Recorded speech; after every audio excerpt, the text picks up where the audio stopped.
तो आज हम लोग बात करेंगे मून नाइट की सारी पर्सनैलिटीज, उनकी पावर, उनके रोल्स और कौन सबसे ज्यादा ब्रूटल है। और ट्रस्ट मी, ये इतना सिंपल नहीं है जितना तुम्हें देखने में लगता है। तो हेलो एवरीवन, मेरा नाम है श्लोक और आप देख रहे हैं श्लोक सिनेमा। तो टू द पॉइंट हम लोग बात करते हुए सबसे पहले ही पर्सनैलिटी पे चलते हैं, मार्क स्पेक्टर की, द ओरिजिनल वन। देखो, Mark Spector one of the main personalities में से आता है और वही इस बॉडी का मेन ऑनर भी है और उन्हीं से सारी पर्सनैलिटीज भी बनी है। तो सबसे पहले मार्क स्पेक्टर एक हैवी बॉक्सर रह चुका है। उसके बाद उसने यूएस मरीन को ज्वाइन किया। यूएस मरीन ज्वाइन करने के बाद उसने सीआईए फील्ड एजेंट भी बना। इस फील्ड एजेंट में उसने लगभग हर एक वेपन को टेक्निकली मास्टर कर लिया था और अपने एनवायरनमेंट को एज ए वेपन की तरह कैसे यूज करना है ये भी वो अच्छी तरह से सीख लिया था। बेसिकली वो किलिंग मशीन बन चुका था मून नाइट बनने से पहले। और बाद में कुछ इंसिडेंट के कारण वो मर्सनरी भी बन जाता है जो लोगों की हत्याएं करता है पैसों के लिए। तो कॉमिक बुक के इस story line moon night chapter 1 के इशू नंबर 8 में मार्क मिशन पर जाता है इजिप्ट के बॉर्डर के पास और उसका बॉस होता है राउस बुशमैन। राउस बुशमैन उस मिशन के साथ होता है, लेकिन राउस बुशमैन सबसे ज्यादा खतरनाक और सबसे ज्यादा ग्रीडी पर्सनालिटी में से एक आता है। बुशमैन लालच में इतना पागल होता है कि अगर उसके सामने कोई भी हो तो उसे पैसे के लिए वो मार देगा। इसलिए इजिप्ट में उसके साथ सफर करने वाले आर्कियोलॉजिस्ट को भी वो मारना शुरू कर देता है।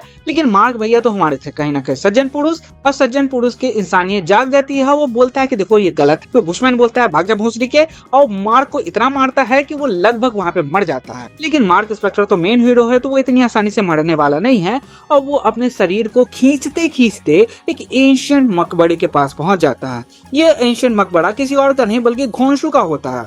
मार्क गोंसू के सामने ही दम तोड़ देता है, जिसके कारण गोंसू उसे दो ऑप्शन देता है मरने के बाद। पहले कि तुम मर जाओ, जो किसी को पसंद नहीं आएगा, और दूसरा कि तुम जीवित रहो लेकिन मेरे अवतार बन के जीवित रहो। तुम्हें ताकत मिलेगी लेकिन तुम्हें मेरा मुंह में तुम्हें मेरा गुलाम बनना पड़ेगा। तो मार्क कहता है कि गुलाम बन जाता हूँ, कम से कम जिंदा तो रहूंगा, और वो बन जाता है मून नाइट। बात ऐसी है कि जब वो मून नाइट बनता है तो सबसे ज्यादा ब्रूटल बन जाता है, क्योंकि देखो मार्क स्पेक्टर का दिमाग पहले से ही हल्का था। वो पहले से ही मल्टीपल पर्सनैलिटी से सफर कर रहा था, जैसे कि DID, डांस इंडिया डांस नहीं, डिसोसिएटिव आइडेंटिटी डिसऑर्डर।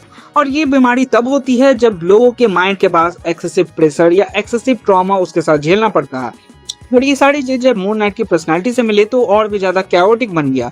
और इसलिए इस इंसिडेंट के बाद उसने बुशमैन को पकड़ा, उसे मारा, और उसे इतना मारा कि उसके मुंह की चमड़ी ही उधेड़ दी। और उस मुंह की चमड़ी को उधेड़ने के बाद वो उस चमड़ी को अपने बेसमेंट में एज ए ट्रॉफी की तरह सजा के रखने लगा। और तो और कॉमिक सीरीज में ये भी है कि बुशमैन उसे मरने के बाद भी मार्क को हॉन्ट करता रहता है कि देखो भोंसले के, तुमने मेरे साथ क्या किया है, तुम भी मुझसे कुछ कम नहीं हो। यार इसके बारे में हम लोग फिर कभी चर्चा करेंगे। अब चलते हैं मार्क स्पेक्टर की दूसरी पर्सनैलिटी स्टीवन ग्रांट के पास। तो देखो स्टीवन ग्रांट के बारे में तुम ये बात जान लो कि मूवी में वो डिज्नी शॉप में काम करता है। बहुत ही सलीक किस्म का आदमी है, कुछ खास नहीं है, बस जीवन किसी तरह कट रहा है उसका। लेकिन कॉमिक्स में वो बहुत ही अलग है। वो एक रिच वेल्दी सेक्सी नौजवान है जो बहुत ज्यादा अमीर है और बड़े बड़े लोगों के साथ उसका उठना बैठना भी है। तो मार्क स्पेक्टर ने ये पर्सनैलिटी इसलिए बनाई थी क्योंकि उसे फंडिंग चाहिए होता है, क्योंकि मर्सनरी होने के बाद भी एंड ऑफ द डे उसे कुछ ना कुछ करना ही पड़ेगा अपने खान पान, रहने पीने और कमाने के लिए। ऐसा तो नहीं है शहर को बचाते हुए सड़क पे सोएगा। और इसीलिए उसने स्टीवन ग्रांट जैसी पर्सनैलिटी को धीरे धीरे अपने अंदर डेवलप कर लिया। लेकिन ये पर्सनैलिटी इतनी पावरफुल बन गई कि उसने ना ही सिर्फ मून नाइट के साथ ही बल्कि अवेंजर्स को भी बहुत सारे कॉमिक्स में फंड किया है। जैसे कि अवेंजर्स इशू 1 1963 में हम ये बात दिखाया भी गया कि स्टीव ग्रांट अवेंजर्स को कहीं ना कहीं फंड कर रहा होता है। और एक और कारण है स्टीव ग्रांट की पर्सनैलिटी के बनने का, वो है ट्रॉमा और गिल्ट। जहाँ पे हमें मूवीज में भी दिखाया गया है कि भैया को किसी ना किसी बात का सदमा लगा होता है। तो देखो हमारा जीवन तो जिया नहीं गया, इसलिए उसने स्टीवन ग्रांट की पर्सनैलिटी को बनाई है। स्टीवन ग्रांट ही मार्क के सारे फाइनेंशियल्स को संभालता है, लेकिन वो मून नाइट की पावर को बेयरली ही यूज करता है। स्टीवन ग्रांट को इनिशियल फंडिंग मार्क स्पेक्टर के मर्सनरी वाले पैसे से मिली थी, यानी तुम कह सकते हो स्टीवन ग्रांट बहुत लेटेस्ट पर्सनालिटी है मून नाइट की। लेकिन ये सच नहीं है, कॉमिक्स में कई बार इसका उल्टा भी दिखाया गया है। थर्ड पर्सनालिटी पर चलते हैं। जेक लॉकली का एक टैक्सी ड्राइवर है और ग्राउंड रियलिटी का पता लगाता है।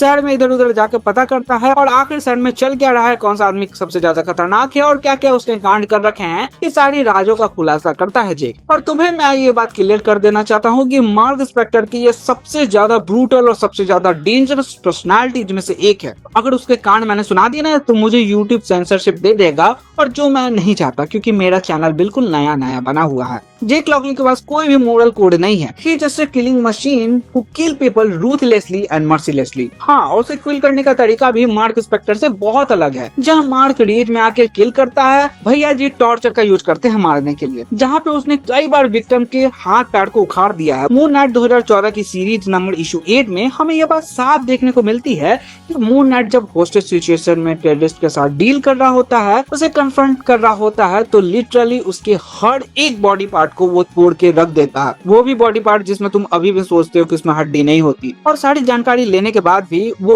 उसकी दोनों आंखों को नोच लेता है, उसके हाथों को फाड़ देता है और अपना चांद जैसा सिंबल उसके माथे पर छाप देता है। और भी भैया जी ने कांड कर रखे हैं, लेकिन प्लीज मुझे अपनी सीमाओं को तोड़ने पर मजबूर ना कर। Last but not the least personality पे चलते हैं, Moon Knight. Mister Knight basically Mark Spector तब यूज करता है जब उसे पुलिस के साथ काम करना होता है, और जब वो काम और भी ज्यादा प्रोफेशनल और सेंट्रिक सिचुएशन में होता है। वॉलेस एलिस ने 2014 में पहली बार मून नाइट को इंट्रोड्यूस किया था। वो 3 पीस सूट पहनता है, बहुत ही चार्मिंग और मिस्टीरियस पर्सनालिटी है। वो बहुत ही कूल और कैलकुलेटेड आदमी है। यहाँ तक कि वो ऑफिशियल डिटेक्टिव भी है जो पुलिस के साथ कोऑर्डिनेट करके काम करता है। कोई भी फालतू हरकत नहीं करता, पॉइंट टू पॉइंट बात करता है और पुलिस उससे डरती नहीं है और लोग उसे डरते नहीं, उसे एडमायर करते हैं कि देखो बनना है तो भैया जी की तरह बनाओ। और हाँ, उसे कोई भी मास मूवमेंट करना पसंद नहीं है, यानी वो कम से कम मूवमेंट में ज्यादा से ज्यादा डैमेज देने की तुम्हें कोशिश करेगा। जहाँ मून नाइट 2014 की इश्यू नंबर 5 में उसने कहा भी है कि I didn't wear the white suit to hide myself. I wear it so that see me coming, so they know who it is, because they see the white. It doesn't matter how good a tracker I am. Their hands shake and they will miss. वकाल देख रहे हो भैया जी का। वो white suit इसलिए नहीं पहनता ताकि वो उसे सबसे ज्यादा सुंदर दिख सके, नहीं, वो व्हाइट सूट इसलिए पहनता है ताकि रात में दूसरे दूर से ही उसे देख सके और वो जान सके कि वो आ रहा है तुम्हारी गांड फाड़ने, और वो गांड फाड़ के जाएगा। तो खैर मून नाइट की पर्सनालिटी के बारे में इतना ही था, लेकिन जाते जाते कुछ अंतिम विचार हमारे सुनते जाइए। देखो, मून नाइट की सीरीज के बाद मार्वल ने अभी कोई भी लेटेस्ट मून नाइट की सीरीज को इंट्रोड्यूस या अनाउंस नहीं किया है, और भविष्य में मुझे नहीं लग रहा है कि मून नाइट की सीरीज को वो कंटिन्यू रखने वाले हैं। लेकिन किसी दिन मार्वल वालों का दिमाग फेरा और जान गए कि हमारे तिजोरी में एक खजाना छिपा हुआ है और इस खजाने को यूज करके और भी पैसा छापा जा सकता है, तो क्यों नहीं मून नाइट की पर्सनालिटी को और भी ज्यादा यूज करे, क्योंकि मून नाइट जैसी पर्सनालिटी बहुत ही रेयरली ही मिलती है। उसको टॉर्चर करने का तरीका, उसको बोलने का तरीका और उसने जो कॉमिक्स में किए हुए हैं, वो सारी चीजों को दिखाने के लिए गट्स चाहिए होते हैं। खैर, तुम्हें मून नाइट की कौन सी पर्सनालिटी सबसे ज्यादा पसंद है? कमेंट में अपनी राय जरूर रखनी, और तुम्हें कुछ भी बात अच्छी लगे हो, खराब लगी हो, या तुम्हें किसी बात पे गाली देना हो, तो नीचे कमेंट बॉक्स के द्वार खुले हुए हैं, तुम वहां जाके एक प्रॉपर तरीके से अपनी बात रख सकते हो। चैनल से कहीं से भी गलती से आ गए हो तो सब्सक्राइब करके जाना। वीडियो अच्छी लगी तो लाइक कर देना, अपने दोस्तों के साथ शेयर कर देना, मर्द जात में इज्जत बढ़ जाएगी। और मिलते हैं अपने नेक्स्ट वीडियो में, तब तक के लिए stay curious, stay learn, bye.